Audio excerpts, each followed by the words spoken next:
I was down in San Fernando Valley with my father, and my dad was in the restaurant business at the time, and he went to this restaurant. I don't know if he knew the guy or what. The guy was an Italian guy, real strong Italian accent, real traditional Italian restaurant, red and white checkered covers over the tables, uh, lamps with candles burning and wax down the side of these wine bottles. We had dinner and then we went outside. My dad and my dad's friend were talking, and I was just standing there, kind of being a kid, minding my own business. And up the street, could hear this noise coming, and everybody's attention kind of turned to the left, and we watched him pull up right there to the stop. He's like 20 feet away from me, and was a guy. He had on Levi's engineer boots, had his glasses pushed up on his head when his bike stopped, and the bike was loud. You could hear the motor churning, a lot of excitement, a lot of energy, and then the light changed. He dropped it into gear and he shot across the parking lot or the intersection, and the guy that was with my dad went on a tirade. I mean, he just started screaming and yelling, and he looked at me and he said, "That's your America," and he spit on the ground. And I was thinking to myself, yeah, that's my America, all right. Because metaphorically, I jumped on the back of that bike with that guy. And, that was my first experience. I don't know if he had a patch on or not. He had a Levi vest on, the sleeves cut off. I remember that. There was something on the back, but I truly don't remember what it was. I like to think it was a Hell's Angel or at least a Saint and Slave. My parents had like two philosophies: no whining and no ratting. It's kind of a standard procedure, and you took your lumps as they came, and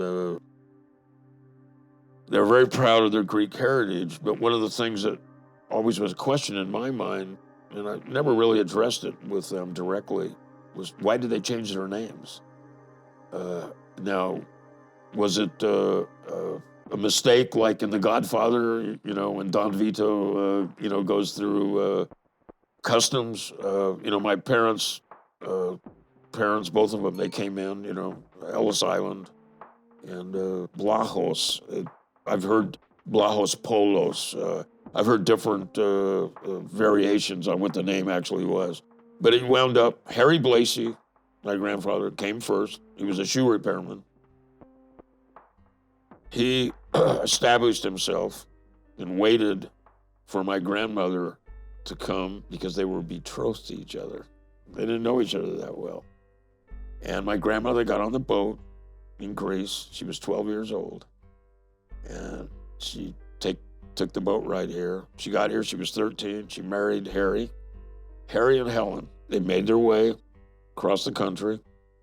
It's a different country then. I mean, they were welcoming immigrants back then. They made their way to Ventura, and my grandfather opened a shoe repair shop, Blasey's Shoe Repair on the Ventura Avenue. And they started growing a family. My mother was the oldest child, and her name was Georgia H. Christie. Georgia Harry Christie, named after her father, which is a kind of a Greek tradition. There was a lot of people, I should have been named Gus. That's my middle name. I was supposed to be named after my grandfather, and my mom at the last minute, said I looked just like my dad, said George Gus Christie Jr. But my grandfather was very independent. It's a hardcore dude, everything had consequences. Real religious guy. He had an altar with all the Greek icons. He had a candle that was constantly lit there. And I interrupted his prayer one morning, and I found out how religious he was. I walked in the room, I was shooting my cap guns off, and you weren't allowed to talk to him until he finished his daily prayer. You didn't say a word to him. And I interrupted his daily prayer, and he turned to me and said, it just still blows my mind. God damn Jesus Christ, can't you see I'm praying? And I was thinking, man, he must really be close to God getting away with all that language, man. And I was in awe. My grandmother comes in and saves me. I spent a lot of time at that house. My aunt was divorced, which was not a common thing back in those days. And my cousin lived with my grandparents. Aunt Mary lived there with them. And I used to be jealous of him a little bit because he got to live with Yaya and Papu. And although sometimes it would be rough living with him, it was cool to live with him. And really hardcore people. She cooked all the meals. She would butcher her own chickens and whatnot. And one of the things I could never figure out about her is she named all the chickens. Every chicken had a name. And then she would call them. She would have the knife behind her back. And she'd go, Jimmy, come and see Aya. Jimmy would come over there, man, and she'd, just like lightning, she'd reach out, twist, and then hack the head off. Now, we weren't allowed to watch the execution. She would send us in the house. She goes, you can't see this. So Johnny and I would go in the house, and we'd go around to the back, and we'd open the blind up. And, she'd do the deed, and the chickens all over the yard, and, then she'd dip it in the hot water. I guess it was hot, and take all the feathers off, and then we'd eat Jimmy that night. It's crazy, But my grandfather sat at the head of the table, and we were not allowed to touch our food until he broke the bread. He would literally pick the bread up. He'd either break it or he'd cut it, and that would indicate to us the meal had started and we could start eating. Look, was my grandfather prejudiced? Yeah, if you weren't Greek, there was something wrong with you. You weren't as good as us. And but he always prefaced this, well, I'm not prejudiced, but Johnny came home with a little black kid, that he met in school. It was just a few blacks on the avenue who later, they lived right around the corner from the clubhouse, and they loved us, and they remembered me from being a kid. But, Papu would say, you can't bring him home. But I'm not prejudiced, so why can't we bring him home, Papu? And that was just this, people can say what they want, but it was a sign of the times, We Greeks, we stick with the Greeks. The blacks stick with the blacks. The Mexicans stick with the Mexicans. There was a lot of Mexicans on the avenue. And, the clubhouse wound up being 2 blocks down and a half a block down from my grandfather's shoe repair shop.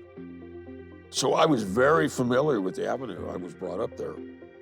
But the houses on the avenue went all the way to the ocean.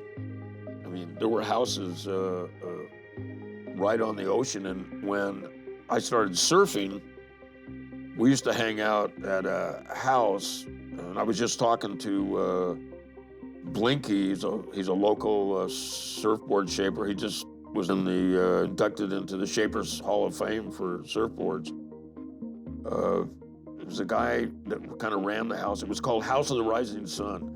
And the waves would come right up to the house. And we'd be in that house taking LSD and partying. And there was a bomb hanging from the house, and it had House of the Rising Sun. And of course, they knocked everything down and built the Holiday Inn and a boardwalk. And, the Holiday Inn and the adjoining apartments, they burnt down 2 or 3 times, man, in the construction. People didn't want it, And they had taken these houses away from these poor people that would be millionaires today if they gave them what the damn houses were worth. It's $1 million property now. My father was out looking for a job one day, my mom and my dad, and I kept seeing these Bob's Big Boy. Bob's Big Boy was the newest burger thing. It was like the rage. And nobody had really had any. They were just opening up. And there were signs everywhere. And I kept saying, I gotta have one of them burgers. I gotta have one of them burgers. And up ahead, I could see the actual Bob's Big Boy restaurant. And my dad pulled in, parked the car, and was interested. He did something he never did before. And he opened the doors, all 4 doors. We had a 4-door DeSoto. I don't know what year it was, 1948 or 49. And took the seats out. And we started looking, the dust balls and all the trash under the seats. We were looking for pennies, nickels, dimes, any change we could find. We were trying to get 19 cents together so they could buy me a hamburger because I was, wanted my burger. And that's the day I realized the situation I was in.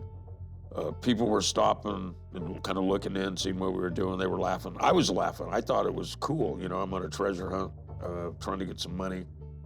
And my dad said something to my mom in Greek, and I could understand Greek. I didn't speak it fluently because my mom wouldn't allow me to, but I knew enough what I could understand. My dad said, "Those people are laughing at us," and so I realized I thought they were laughing with us. Those people were laughing at us because we were poor. And I got really upset, but I did what any kid would do. We found 19 cents on the floor. I went in and got myself a burger, ate it. But there was a revelation that day, and the revelation was that we were a poor family. We had to scrape on the floorboard in order for me to get a hamburger for lunch. They say people that have a tendency to gain weight, sometimes it's subconsciously they do it to protect themselves. I don't know if you've ever heard that or not. Is it true? I don't know. I'm no psychologist or psychiatrist, but I, around that same time frame, I was putting a little weight on, couldn't push away from the table, man. Oh, Yaya's making me eat that pita and all that lamb and whatnot. And that Greek pastry, oh my God. But anyways, so I'm sitting at the table and I'm telling my dad, I got in a fight today. And he goes, "Well, what do you mean you got in a fight?" I go, "So-and-so was picking on me at the bus." And he goes, "Well, what happened?" He goes, "Well," I said, "He hit me, Dad." And I go, "Well," he goes, "What did you do?" And I go, "I didn't do anything." And I go, "I was scared, And he goes, "Hey, look, man," he goes, "you're going to need to stand up for yourself in this life." And he goes, "I don't want to hear that anymore." So a couple of days goes by and the guy picks on me again and I clock him, And so I'm home that night. So my dad, "So what's going on? What happened?" I go, "Well, I got in a fight with so-and-so." He goes, "What do you mean?" And I said, "Remember the guy that picked on me?" And I go, "Yeah." And he goes, "So what happened?" And I go, "Well, he did it again and I socked him, And he goes, "What happened?" I said, "Well, he started crying." And my dad said, "Well, that's nothing to be proud of." He goes, "Don't become a bully." So I had this mixed message from my father. It was like, stick up for yourself, but don't be an asshole about it. And, I kind of carried that through life, I think. It's, I continued to gain weight, and then, you see that people put a real body image is very important in the United States.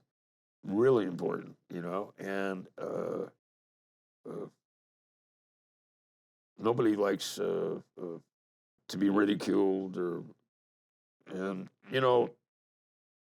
ultimately I decided I wasn't going to be that guy, and I went on a strict diet and got when I was in the Marine Corps is when I really got into exercise. But as a young kid, 12, 13 years old, I started surfing, and surfing really got me into shape, and